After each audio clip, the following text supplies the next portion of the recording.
Bem-vindo de regresso à Comissão Executiva. Hoje estamos a analisar a nova fórmula de financiamento do ensino superior. João Atanásio, eu pergunto-lhe se o processo de Bolonha veio piorar ainda mais as coisas em relação àquilo que falávamos há pouco, de o ensino estar desfasado da realidade. Bem, e de haver muita gente no desemprego, etc. Eu já lá ia, mas queria só dizer uma coisa relativamente a algo que tanto o Miguel como o Pedro falaram, que tem a ver com o número de instituições de ensino superior. Não sei se as pessoas têm esta percepção, mas em Portugal existem 34 instituições de ensino superior públicas, 14 universidades, eram 15, verificou-se a fusão entre a técnica e a clássica em Lisboa, passaram a 14, 15 institutos politécnicos e 5 escolas não integradas. Portanto, existem 34 instituições de ensino superior público. A mim, ao contrário do que diz o Miguel e o Pedro, não me choca tanto o número das instituições de ensino superior, mas a falta de diversificação. Não me chocaria nada que várias instituições de ensino superior pudessem existir com uma lógica de especialização. O que é facto é que isso não acontece. Ou seja, quase todas fazem exatamente o mesmo. Existem cursos replicados em quase todas as instituições de ensino superior. Não há nenhuma lógica praticamente de especialização. As instituições fazem quase todas o mesmo. E isto é que me choca. Eu acho que mais grave do que haver um número muito grande de instituições de ensino superior, acho que a oferta formativa é uma completa desorganização. Não há organização, ninguém sabe o que é universitário e o que é politécnico. Há cursos no universitário que não são cursos com, entre aspas, dignidade universitária, se quisermos chamar assim, e há cursos nas universidades que são cursos politécnicos, e há cursos nos politécnicos que são cursos universitários. Ou seja, é uma manta de retalhos. Isto é muito importante que se diga pelo seguinte, por exemplo, só para dar um exemplo, há contabilidade no universitário e contabilidade no politécnico. Há secretariado no universitário e secretariado no politécnico. Existem cursos de quase gestão, tanto existe no politécnico como no universitário. Engenharia, tanto existe no politécnico como no universitário. Ou seja, não há uma lógica de sistema, há uma lógica de cada um por si e, basicamente, todos a tentarem ter cursos naquelas áreas onde há procura. Mesmo que não tenham know-how para os dar. Interessa que os alunos procurem. Pronto, esta é uma lógica perversa e, quanto a mim, é uma das principais carências do sistema, é um pensamento estratégico nisto. Hoje em dia, dir-me-á, isso é quase impossível fazer. Pois, o mal é que já se foi deixando de fazer ao longo do tempo. Uma outra nota só para terminar esta parte e pegar no processo de Bolonha. Eu acho que o início de funcionamento de uma agência em Portugal de avaliação e acreditação do ensino superior foi fundamental para não se agravar o problema. Ou seja, dito de outra maneira, se esta agência tivesse existido, critique-se ou não, é claro que a agência tem alguns aspectos que são dores do crescimento. Dores do crescimento. Tem poucos anos, ainda é muito jovem, tem que fazer o seu caminho. Mas já fez uma coisa muito importante, que foi, na medida do possível, separou o trigo do joio. Havia cursos a crescer como cogumelos, sem qualidade nenhuma. Fosse no público, fosse no privado. E a agência veio colocar um travão nisso. As próprias instituições foram forçadas a fazer uma reflexão e ver como é que ofereciam e que tipo de cursos é que ofereciam. Se isto tivesse sido feito quando nasceu esta anarquia da oferta formativa, nós tínhamos certamente uma oferta formativa muito mais coadunada com o país que temos. Falando agora de Bolonha, e ainda à sua pergunta. E há duas questões. Se não vem engrossar ainda mais os números do desemprego e, por outro lado, se lhe parece que os alunos saem bem preparados. Pronto. Começando pela sua primeira questão. Os números do desemprego, se Bolonha os vem engrossar, certamente vem engrossar porque os alunos saem mais rapidamente para o mercado de trabalho e, além disso, saem, é impossível dizê-lo de outra maneira, menos preparados. Porque, obviamente, têm um período de menor estadia nas instituições de ensino superior, os cursos são mais curtos, são de maior banda larga, não há uma tão grande especialização e, portanto, saem mais rapidamente e pior preparados. A ideia de Bolonha foi que, maioritariamente, os alunos prosseguissem para segundos ciclos, ou seja, que depois da sua licenciatura fizessem um mestrado, em alguns casos até mestrados profissionalizantes. O que acontece é que muitos desses alunos param pelo primeiro ciclo. E ao pararem pelo primeiro ciclo, vão mais rapidamente ao mercado de trabalho e, portanto, logicamente, engrossam a fileira de desemprego. Não haja dúvidas que, se nós falamos muitas vezes de desemprego qualificado em Portugal, e há estudos, inclusive eu escrevi há pouco tempo um artigo sobre essa matéria, onde está provado estatisticamente que não é assim. Ou seja, que os estudantes qualificados têm mais facilidade de entrar no mercado de trabalho que os não qualificados. Agora, que o número de estudantes qualificados tem vindo a aumentar em termos de desemprego, é óbvio, porque se há muito mais estudantes qualificados, logicamente, se os portugueses forem todos no limite daqui a alguns anos todos qualificados, todos eles vão ser qualificados e a percentagem que está no desemprego é toda qualificada. Portanto, com o aumento da qualificação, aumenta o número de desempregados qualificados. Isso é uma verdade de lá para ali, não vale a pena estarmos aqui. A outra questão que você me colocou, se eles saem bem preparados ou não. Eu julgo que depende muito. E eu julgo que o problema que houve em Bolonha foi não se adequar às características próprias de cada uma das formações. Ou seja, quis transversalizar demasiadamente o nível de formações, porque eu julgo que há formações de cariz mais profissionalizante que o processo de Bolonha foi favorável porque muitas das unidades curriculares que eram ministradas basicamente estavam lá como um acréscimo. Não são necessárias para aquele tipo de formação. Mas muitas das outras formações, nesta lógica da harmonização ou quase uniformização, perderam muito relativamente àquilo que era lecionado. Portanto, eu julgo que a tentativa de fazer um modelo que basicamente, salvo raríssimas exceções, é um modelo de 3+2, 3 anos de licenciatura mais 2 de mestrado, fez-nos cair em alguns erros, em algumas formações, se ter ido longe demais na redução daquilo que é a exigência para os alunos e daquilo que é oferecido em termos de conhecimentos. Miguel, que balanço é que faz do processo de Bolonha? Eu não sou muito favorável ao processo de Bolonha, percebo a gênese dele e o termos que ter ido atrás daquilo que foram orientações e até eventualmente baseado em estudos muito bem feitos e com recurso aos chamados gurus da educação, etc. Mas eu sou mais, enfim, talvez porque foi essa a minha experiência, sou mais adepto de licenciaturas mais genéricas, digamos assim, não tão focalizadas e tão especializadas. Depois a especialização vem a seguir, se a pessoa se quiser especializar. Portanto, eu não tenho a certeza que hoje uma pessoa, mesmo com o chamado mestrado integrado, os 3+2, em determinadas áreas, saia melhor preparado do que as pessoas com licenciaturas de 5 anos. E depois é esta coisa de querer logo aos 3 anos, portanto é licenciado, tem direito ao doutor. Isso era uma coisa que eventualmente deveria, ao mesmo tempo que apareceu o processo de Bolonha, acabar um bocado com esta coisa do doutor ao fim dos 3 anos. Enfim, isto é um país de doutores, toda a gente é doutor e tal. Acho que isto também contribui um bocado para desacreditar o próprio sistema. Porque no resto da Europa as pessoas têm cursos superiores de 3 anos e ninguém tem esta coisa do doutor. Portanto, eu não sou muito, não sei se já há estudos consistentes sobre aquilo que são os benefícios que o processo de Bolonha introduziu. Eu, do que vejo, do que li, da experiência que tive, do que vou vendo por miúdos que estão agora na universidade, não tenho a certeza que tenha sido a melhor solução. Agora, reconheço que com a generalidade dos países europeus a fazê-lo, nós não poderíamos ficar fora por uma série de circunstâncias, não é? Portanto, não é isto. Pedro, processo de Bolonha. Pois há realmente aqui uma mudança de paradigma muito significativa a partir do momento em que veio o processo de Bolonha. De alguma forma passa-se da questão daquilo que se ensina para aquilo que se aprende.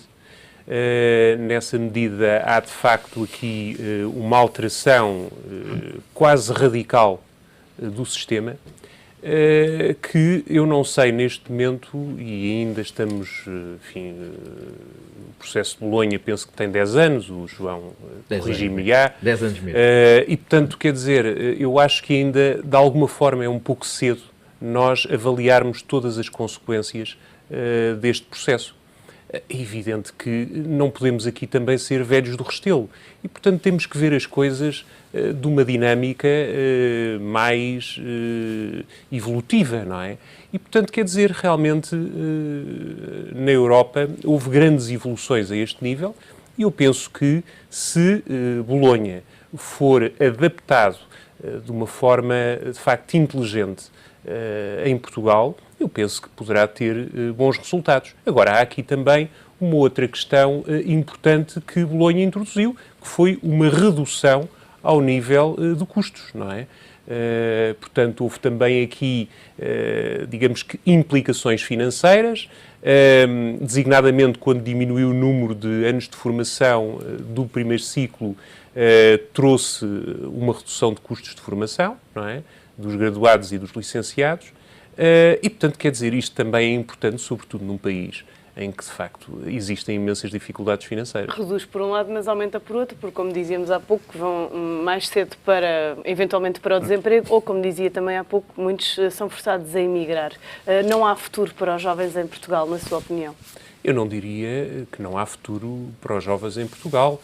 Eu penso é que tem que haver aqui, volto a dizer, uma alteração muito significativa daquilo que é o paradigma a esse nível no nosso país.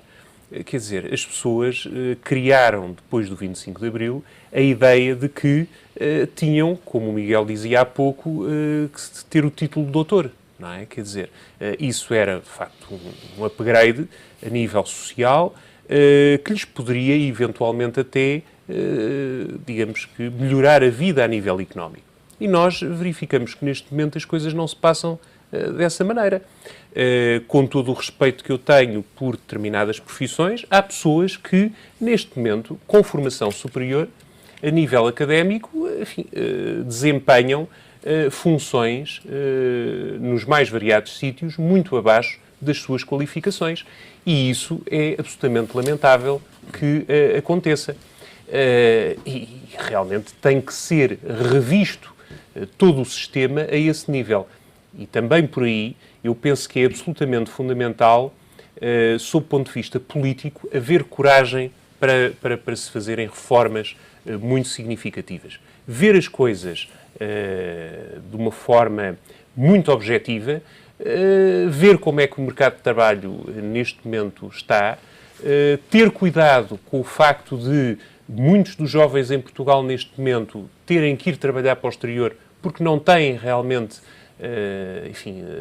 possibilidade de trabalhar no seu país, e isso é altamente desmotivador para as pessoas, e inclusivamente para famílias que acabam por se radicar no estrangeiro. É absolutamente lamentável. João, como é que se evita a saída de cérebros de Portugal? Porque depois, na realidade, Portugal acaba por andar a formar jovens que acabam por ir aplicar os conhecimentos lá fora. Sabe, Sandra, há um aspecto que é muito importante e que o Miguel já o disse, aliás o Pedro é que disse, e que eu queria sublinhar. É assim, o ensino superior português é de grande qualidade. Os nossos profissionais os nossos diplomados são altamente desejados no estrangeiro. Isso é muito bom. Ou seja, nós podemos ver isto por duas perspectivas. A primeira é, os nossos alunos não têm futuro em Portugal e, portanto, têm que ir para o estrangeiro. A outra é, os nossos alunos são de tal forma bons e são tão bem formados que depois são desejados pelo exterior, e isso é bom. Portanto, mas também era bom que fossem aproveitados cá. Era bom que fossem aproveitados cá. E, portanto, aquilo que eu gostava de dizer é, não deve passar pela ideia das pessoas, pelo debate que nós estamos aqui a pôr e a colocar essencialmente o dedo da ferida, que o sistema de ensino superior português é de má qualidade. Ele é de excelente qualidade, dito pelos maiores peritos internacionais. Isto é verdade. Mais do que, por exemplo, o nosso ensino básico e secundário, o nosso ensino superior é de grande qualidade. Tem grandes professores, grandes investigadores, portanto tem uma estrutura muito sólida. O que é difícil perceber são linhas de não separação de sistemas. Eu vou-lhe dar um exemplo que penso que é paradigmático. Há uns anos atrás, quando se fez a reforma dos estatutos do ensino superior, dos estatutos da carreira docente do Politécnico e do Universitário, fez-se uma coisa que para mim foi erradíssima, que foi dizer que os docentes do ensino politécnico deviam predominantemente ter doutoramentos. Ou seja, aquilo que se levou foi a dizer, vocês tendam a ser universidades. E, portanto, basicamente, aquilo que nós devíamos ter no Politécnico, que é a minha ideia, que é uma coisa que faz falta a Portugal, e que todos os dias é dito, que é pessoas que sejam especialistas em determinadas áreas profissionalizantes. E estas pessoas são ensinadas por quem? Por pessoas que têm competências, que têm know-how na matéria. Ora, aquilo que nós fomos criar foi universidades onde as pessoas têm mais saber do que fazer e politécnicos que anteriormente era onde se ensinava a fazer e que agora se ensina também a saber, muitas vezes em grau inferior àquele que existe nas universidades, e, portanto, replicámos um sistema quando já tínhamos esse sistema. Portanto, isto não faz o mínimo sentido. Nesse domínio, aliás, aquilo que devia ser pensado era, e este Governo fez uma iniciativa que é muito louvável, que é a criação dos cursos técnicos superiores profissionais, que são cursos de 2 anos, que já existem noutros países da Europa, que são muito fecundos nos Estados Unidos, com os community colleges, e isso são muito importantes porque formam os alunos para as profissões. Resta saber se o português, e isto é uma lógica que o Miguel e o Pedro já disseram, quer deixar de ser doutor. E isso é uma lógica muito difícil de deixar, porque em Portugal há muito essa lógica de ter um filho que é doutor, de ter um familiar que é doutor, de ser doutor. Miguel, isto já passa mais por mudar mentalidades. Sim, isso acho que sim. Acho que passa completamente. Aliás, há países em que o doutor é só o médico, não o doctor. Não. Mas isso continua muito enraizado na sociedade portuguesa, enfim. E eventualmente Bolonha até podia ter ajudado a mitigar isso, mas julgo que não, porque continua muito esta ideia de que a pessoa acaba o curso e tem que ser doutor. Mas já agora deixe-me só dizer aqui ainda 2 ou 3 coisas sobre algumas observações do Pedro e do João. Relativamente ao número de instituições do ensino superior, o facto de serem 35 públicas, o problema é que são 35 entre universidades de primeira e universidades de segunda, no fundo, porque o João só não o quis dizer, mas no facto o que está aqui a dizer é que os politécnicos estão a ser uma peça de universidades de segunda. A pessoa compra o bilhete em primeira e vai para a universidade. E se for comprar em segunda, vai para o politécnico. Há gente muito boa nos Não, mas eu não estou a discutir, eu conheço muito gente, boa. professores, E etc. politécnicos muito bons. Agora, a questão é que os politécnicos não devem ser universidades de segunda. Têm que ter um objetivo diferente, porque senão são universidades. Politécnicos de primeiro. Quer dizer, isto mas é esta mentalidade que tem que ser tudo universidade, quando o país é o que é, o mundo é o que é, portanto nós não podemos querer pensar que toda a gente vai ser formada em Direito ou em Medicina, ou não, tem que haver bons profissionais, o que tem é que se dignificar também essas profissões, para que as pessoas se sintam úteis ao país e digamos, dignificadas, não serem postergadas socialmente por terem uma profissão diferente. E depois, ainda relativamente a esta questão do financiamento, e que eu não vejo isso nesta proposta, como digo, que é uma proposta dentro do sistema, não vejo esta questão do cheque-ensino, como eu disse no início, pelos vistos vai ficar mais uma vez, se calhar para o próximo governo, o que significa que, se houver uma alteração de maioria política, não sei mais quanto tempo é que vai ficar na gaveta, mas que era introduzir aqui uma diferenciação no valor das propinas consoante o tipo de curso. Quer dizer, porque se há cursos que não têm interesse e que ainda assim o Estado os quer ter nas suas universidades, as propinas se aproximem mais do custo real desse curso e as pessoas que querem ir para esses cursos suportam mais encargos. Quer dizer, porque eu percebo que o Estado facilite e custeie por si próprio, tenha responsabilidade nos custos de cursos que são importantes para o país. Agora, cursos que só têm interesse para a própria pessoa, verdadeiramente, eu não sei porque é que os impostos de toda a gente têm que financiar esses cursos. Muito obrigada a todos pela vossa presença e análise nesta Comissão Executiva e até para a semana. A Comissão Executiva essa está de regresso amanhã.